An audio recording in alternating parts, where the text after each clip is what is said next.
Electrician second year का paper है। पहला क्वेश्चन है आर्मेचर साधारणतः बना होता है। अब इसमें 4 विकल्प दिए हुए हैं। तो आर्मेचर जो बना होता है स्टील के अंदर सिलिकॉन मिलाकर, सिलिकॉन स्टील का। विकल्प बी यहाँ पे सही है। जनित्र में हिस्टेरेस हानियाँ कम करने के लिए, तो जनित्र में हिस्टेरेस हानियाँ कम करने के लिए सिलिकॉन मिलाया जाता।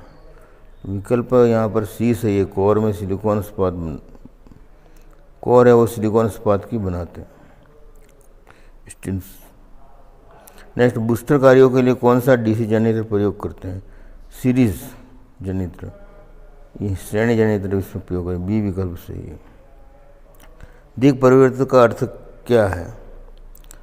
दिक् परिवर्तक का मतलब अंग्रेजी में इसको कम्यूटेटर कहते हैं, और ये धारा को आर्मेचर चालकों से एकत्रित करके उसे दिश धारा में परिवर्तित करना। तो डीसी जनरेटर में जब डीसी आर्मेचर के ऊपर जो कम्यूटेटर होता है वो आर्मेचर की धारा को कलेक्ट करके उसे डीसी में परिवर्तित करता है। 5वां, आर्मेचर में उच्च धारा व निम्न वोल्टता के लिए की जाती है, ज़्यादा करंट के लिए लैप वाइंडिंग की जाती है। वैसे ही आर्मेचर प्रतिक्रिया से विस्थापित होती है। तो 2 तरह की एक्सेस होती है, एक तो जीएनए और एमएनए। जीएनए स्थिर रहती है और जो विस्थापित होती है वो एमएनए होती है, मैग्नेटिक न्यूट्रल एक्सेस। ऐसे ही स्ट्रे हानियाँ तुल्य होती है। स्ट्रे हानियाँ जो होती है वो घूर्णन हानियाँ, जिसको हम यांत्रिक हानियाँ कहते हैं, और चुंबकीय हानियाँ कि ये जिसमें ये आयरन लॉसेस होते हैं, तो उनको मिला करके मतलब ये चुंबकीय हानियाँ और यांत्रिक हानियाँ दोनों का योग स्ट्रे हानियाँ होती है।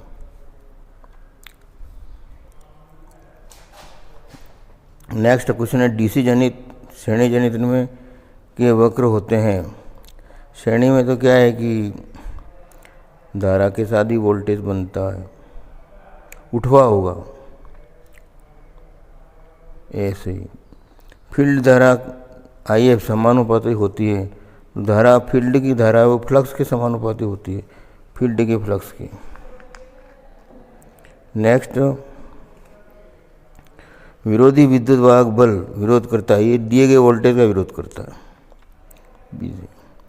डीसी जनरेटर में विरोधी विद्युत वाहक गणना सूत्र 5ZnP/60 है, वही जनरेटर के ईएमएफ वाली सूत्र वही है 5ZnP/60 सी सही है। 12 क्वेश्चन है आर्मेचर व फील्ड डाइवर्टर विधि कौन सी डीसी मोटर में प्रयोग की जाती है? अब इसमें शंट भी है, श्रेणी भी है, short shunt compound, long shunt compound. तो फील्ड सेपरेट रहता है शॉर्ट शंट में। इसमें आंसर संयुक्त लघु शंट मोटर, विकल्प सी उत्तर यहाँ सही है। क्वेश्चन नंबर 13, श्रेणी क्रम को श्रेणी मोटर की चाल शून्य भार पर बहुत अधिक होती है, क्योंकि शून्य भार पर तो स्पीड बराबर होता है 1/5 होता है प्रोपोर्शनल, और फील्ड फ्लक्स है बहुत कम होता है जीरो लोड पे, इसलिए फील्ड फ्लक्स बहुत कम होने की वजह से श्रेणी मोटर की स्पीड ज़्यादा होती है नो लोड पे। क्वेश्चन नंबर 14, प्रवर्तक स्टार्टर का प्रयोग शंट मोटर में किया जाता है। शंट मोटर में स्टार्टर प्रयोग किया जाता है स्टार्टिंग धारा को नियंत्रण के लिए, विकल्प डी सही है। फ्लक्स का नहीं है, गति भी कोई विशेष नहीं है बंद करने के लिए, डी सही है। पार स्टार्टिंग करंट को कंट्रोल करने के लिए। यदि शंट मोटर के आर्मेचर परिपथ में प्रतिरोध जोड़ दिया जाए तो मोटर की चाल प्रसामान्य चाल से, यदि शंट मोटर के आर्मेचर में प्रतिरोध जोड़ने से कम होगी, ठीक है, क्योंकि n = EB/5 फाइव होता है, ई बी बराबर V minus I A R A होता है, और आर ए बढ़ने से V minus I A R A कम हो जाएगा। तो ये स्पीड है वो बैक ईएमएफ की सीधे प्रोपोर्शनल होगी, बैक ईएमएफ कम होगा, चाल भी कम हो जाएगी। विकल्प ब सही है। डीसी मोटर की गति की गणना करने के लिए किस सूत्र का उपयोग किया जाता है? एन बराबर ई बी बटे फाइव। ठीक है। आर्मेचर कुंडल का प्रतिरोध मापन के लिए किस उपकरण का प्रयोग किया जाता है? श्रेणी प्रकार का ओम मीटर। ओम मीटर से मापते हैं, श्रेणी प्रकार का। कम्यूटेटर सेगमेंट पृथक करने के लिए प्रयोग किया जाने वाला ये सिंपल क्वेश्चन बात माइका ए। 3 फेज मोटर की स्लिप का सूत्र है, इसमें शब्द दिया स्लिप मोस्टली होती है सिंक्रोनस स्पीड माइनस रोटर की स्पीड बटे सिंक्रोनस, यानी डी विकल्प सही है, N S minus N R बटे एन एस, ये स्लिप सूत्र होगा। 3 फेज मोटर में किस गति को तुल्यकालिक गति कहते हैं? जिस गति पे 3 फेज वाइंडिंग में जो रोटेटिंग मैग्नेटिक फील्ड बनता है घूममान, उसके पोल जिस गति से बदलते हैं, यानी विकल्प सी यहाँ सही है, घूर्णमान चुंबकीय क्षेत्र। स्टार डेल्टा स्टार्टर किसने एचपी तक प्रयोग की जाती है? अब यहाँ स्टार डेल्टा स्टार्टर की टाइप्स नहीं दे रखी है, इसलिए हमने अधिकतम 20 एचपी को सिलेक्ट किया है। एक 3 फेज मोटर में 440 वोल्ट 50 हर्ट्ज सप्लाई दी जा रही है यदि, और इसको 4 पोल हैं, तो तुल्यकालिक चाल क्या होगी? अब तुल्यकालिक चाल होती है 120 एफ बाई पी। 120 से 50 का गुणा कर 6000 हो जाएंगे, और बटे 4 का भाग दे दो, तो ये 6000 में 4 का भाग दे देंगे तो 1500 आरपीएम आएगा। ठीक है, 1500 RPM. 3 phase slip ring. Next 23वां question. 3 phase slip ring parent motor उपयोग करने का कारण है। अब स्लिप रिंग में क्या है कि स्टार्टिंग में रोटर रेजिस्टेंस बढ़ा सकते हैं, जिससे 2 चीज़ें बढ़ जाती है, स्टार्टिंग टॉर्क और प्रारंभन धारा वो कम हो जाए। 2 मतलब स्टार्टिंग टॉर्क बढ़ जाता है एक, और प्रारंभन धारा वो कम हो जाती है, एक बढ़ता है एक घटता है। विकल्प बी सही है। 24वां क्वेश्चन।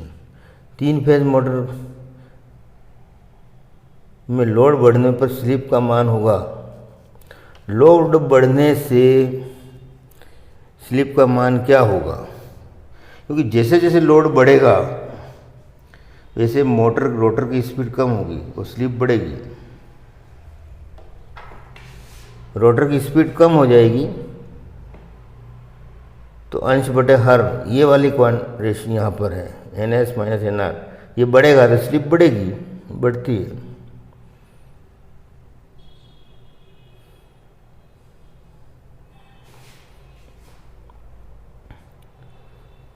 तीन फेज पेरेंट मोटर की रोटर की गति तुल्यकालिक गति भी अपेक्षा होती है, तो रोटर गति तुल्यकालिक गति से कम होती है। कौन से दोष की स्थिति में थर्मल ओवरलोड रिले सुरक्षा प्रदान करती है? Over current.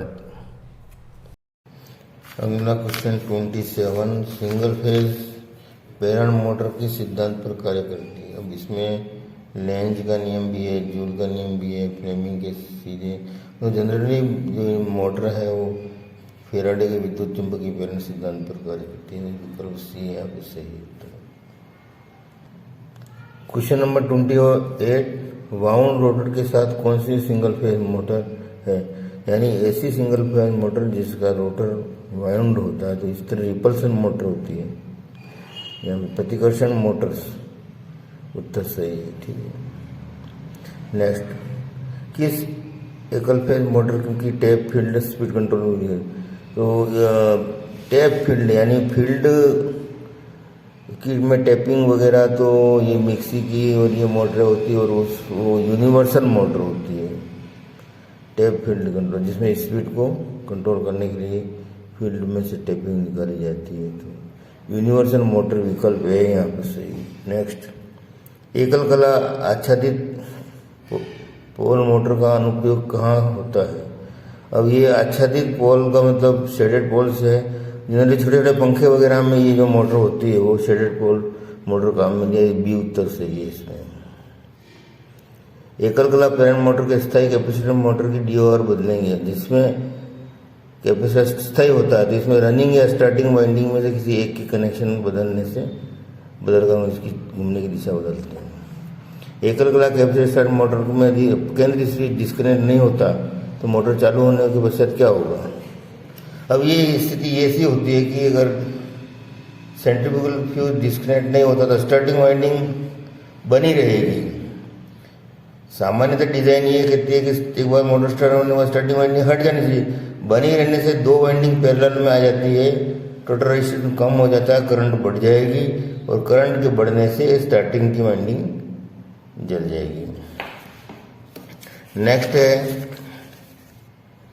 अल्टरनेटर की रेटिंग किस में व्यक्त है। अल्टरनेटर की रेटिंग KVA में होती है। ये विकल्प सही। 1000 RPM और 6 पोल वाले एक अल्टरनेटर की आपूर्ति आवृत्ति क्या होगी।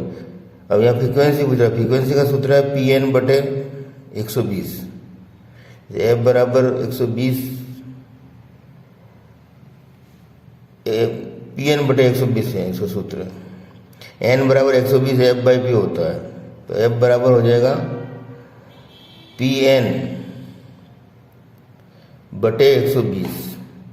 तो यहाँ पर P 6 है, N 6000 बटे 120, 6000 में 120 का भाग दोगे तो ये 0 से 0 कट गया, बाद में 60 50 50 60। अल्टरनेटर की विद्युत वाहक बल ज्ञात करने का सूत्र क्या है। अब यहाँ 4.4 के क्रम में है, क्योंकि कई जगह यहाँ पर जो मुख्य टर्न या कंडक्टरों की संख्या इन दोनों में नहीं दे रखी है, तो ये तो हो नहीं सकते। इसमें टर्न की संख्या दे रखी है, ठीक है। तो ये जो विकल्प KD KC, मगर इसमें फ्रीक्वेंसी नहीं है, इसमें फ्रीक्वेंसी है, तो ये जो विकल्प C सही है। E बराबर 4.44 KD KC FT φm, ये अल्टरनेटर की EMF समीकरण है। अल्टरनेटर के रोटर को DC प्रदान करने वाले उपकरण का नाम क्या है। उत्तेजक, एक्साइटर, ये उत्तर सही है। अल्टरनेटर में डैम्पर वाइंडिंग का उपयोग करने के उद्देश्य क्या है। डैम्पर वाइंडिंग का उद्देश्य मुख्यतः हंटिंग दोष को दूर करने के लिए, हंटिंग प्रभाव को कम करने के लिए किया जाता है। विकल्प C सही है। यदि अल्टरनेटर से लोड हटा दिया जाए तो उसका वोल्टेज हो 480 से 600 हो जाता है, बढ़ जाता है नो लोड पे। तो अल्टरनेटर की वोल्टेज रेगुलेशंस क्या होगी। तो इसका सूत्र है नो लोड फुल लोड बटे फुल लोड। नो लोड 600 है, फुल वोल्टेज लोड पे 480 थी, दोनों को ये -120 और नीचे फुल लोड इसका स्टैंडर्ड रहेगा 480, तो इंटू 100 करेंगे तो ये यहाँ से काटने के बाद 4 और 4 को 100 में 4 का भाग 25 आ जाएगा। 25% इसकी रेगुलेशन है। इसके बाद नेक्स्ट है एक तुल्यकालिक मोटर की गति हमेशा स्थिर रहती। तुल्यकालिक मोटर ना तो 1 RPM कम होगी ना 1 RPM ज़्यादा होगी, यह स्थिर रहती है। इसके बाद निम्नलिखित मोटर के स्टेटर रोटर के चुंबकीय क्षेत्र समान गति पे घूमते हैं। इनमें से तो कोई नहीं है, और समान गति से अगर घूमते हैं तो सिंक्रोनस मोटर के घूमते हैं, तुल्यकालिक मोटर के, ठीक है। इसमें विकल्प उपरोक्त में से कोई नहीं आएगा, दिया हुआ नहीं। अगला क्वेश्चन है यदि इनपुट फ्रीक्वेंसी 50 हर्ट्ज है तो फुल वेव रेक्टिफायर की आउटपुट रिपल फ्रीक्वेंसी कितनी होगी। जस्ट डबल होगी कि पल्सेस एक साइकिल में 2 पल्स बनते हैं, इस तरह से 50 × 2 100 हर्ट्ज होगी, 100 हर्ट्ज, ठीक है पल्स। रिवर्स बायसिंग में PN जंक्शन डायोड किस परिपथ की भांति कार्य करता है। रिवर्स बायस में ओपन परिपथ की तरह कार्य करता है, खुला परिपथ की तरह। B टाइप रेक्टिफायर में डायोड की संख्या 4 होती है, सिंपल क्वेश्चन 4। जेनर डायोड का मुख्य कार्य क्या है। जेनर डायोड का आउटपुट में कांस्टेंट वोल्टेज देने के लिए जेनर डायोड का उपयोग किया जाता है, विकल्प B सही है। आउटपुट वोल्टेज को स्थिर रखने। ट्रांजिस्टर का उपयोग हो सकता है, ट्रांजिस्टर को एम्पलीफायर की तरह भी कर सकते हैं, स्विच की तरह भी कर सकते हैं, इसलिए विकल्प C सही है, A और B दोनों में। निम्न में से कौन सा नॉन लीनियर सर्किट पैरामीटर है। अब इसमें जो दिया हुआ है उससे आधार पर तो ट्रांजिस्टर सही है। ये मॉसफेट का उपयोग जनरली स्विच में किया जाता है, अधिकतर। कन्वर्टर्स दोनों तरह से काम करता है, एसी टू डीसी और डीसी टू एसी, इसलिए ए और बी दोनों से सी सही है। विद्युत सब स्टेशन में प्रचालन वोल्टेज यानी यहाँ पर डिस्ट्रीब्यूशन वोल्टेज संदर्भ है और ये 33/11 की होती है। यूनिवर्सल मोटर की प्रकार की मोटर होती हैं, ये सीरीज बाइंड होती है, सीरीज मोटर की तरह होती है। बी विकल्प इसमें बी सही है।